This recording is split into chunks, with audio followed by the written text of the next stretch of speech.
Assalamualaikum warahmatullahi wabarakatuh. Halo, selamat pagi Salih dan Salehah kelas 4, 5, dan 6 yang sangat Bu Guru rindukan.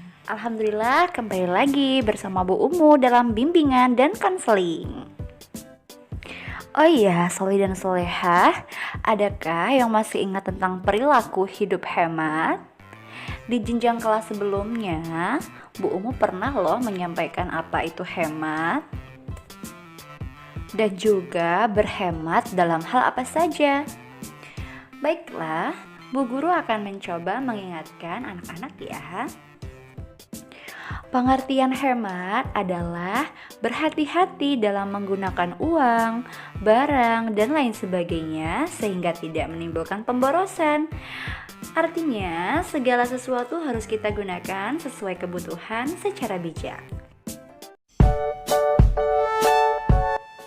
Tapi terkadang hemat disalahartikan dan malah disamakan dengan pelit.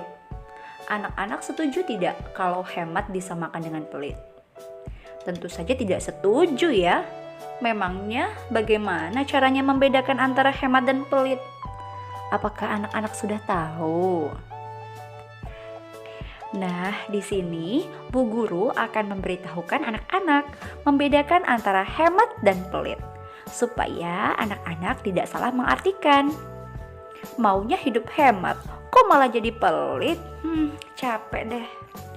Perhatikan ya beberapa alasan yang Bu Guru berikan agar anak-anak bisa membedakan antara hemat dan juga pelit. Dan nanti kalian bisa menilai diri kalian masing-masing, kalian termasuk hemat atau pelit.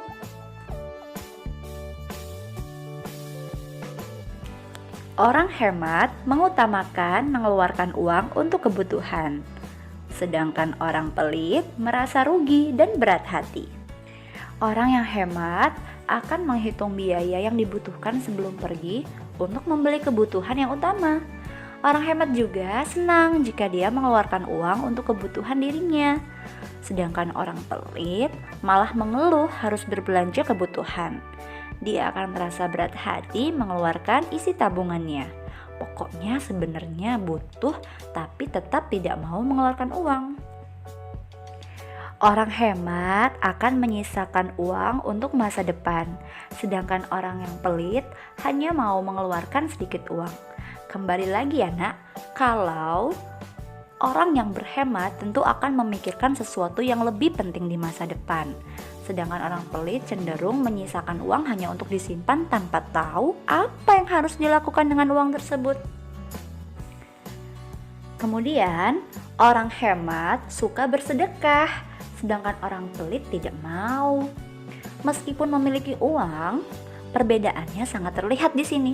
Orang hemat akan tetap melakukan hal baik, tetap bersedekah dan tidak merasa rugi dengan sedekahnya. Sedangkan orang yang pelit tidak mau bersedekah karena akan mengurangi apa yang ia miliki. Orang hemat akan berbelanja dengan bijaksana. Berbeda sekali dengan orang pelit.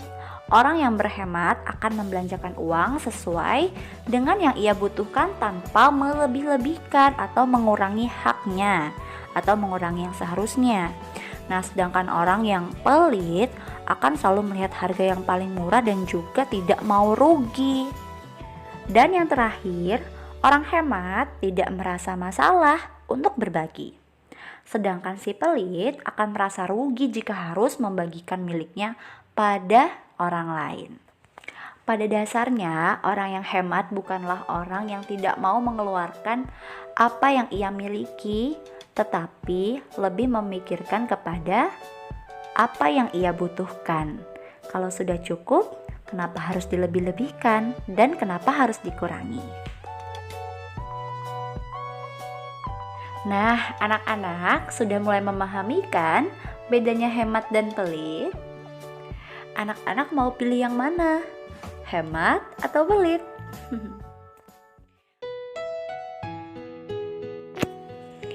Nah, terlebih dalam masa pandemi seperti ini, kira-kira anak-anak akan memilih berperilaku hidup hemat atau berperilaku hidup pelit ya, untuk menyeimbangkan kehidupan di masa pandemi virus corona ini.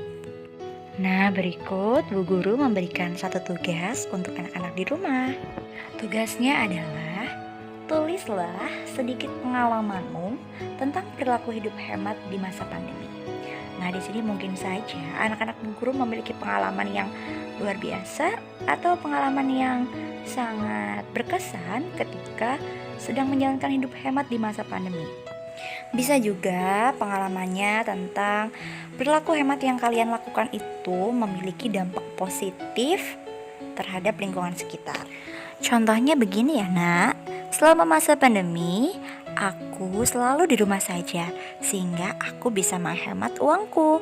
Aku menabung dan juga sebagian uang tabunganku didonasikan untuk membantu orang lain. Nah, itu adalah contoh ya. Silahkan kalian tuliskan pengalaman kalian apa adanya. Terima kasih. Wassalamualaikum warahmatullahi wabarakatuh.